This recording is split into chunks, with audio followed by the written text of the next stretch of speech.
নমস্কার। এটা হচ্ছে স্পেশাল বিদ্যার্থীদের জন্য।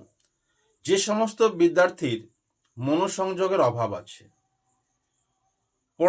পড়াশোনায় যেটুকুন করছে সেইটুকুন রেজাল্ট কিন্তু সে পাচ্ছে না, স্মৃতিশক্তি দুর্বল, সেক্ষেত্রে কি করণীয়?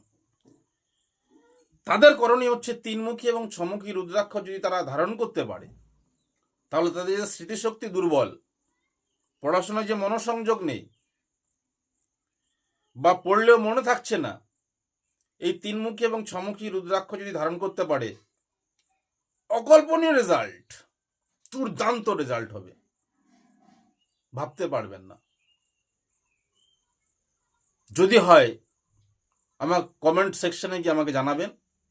এটা আপনি করার পরে কমেন্ট সেকশনে গিয়ে জানাবেন যে আপনি কি ফল পেলেন। নমস্কার।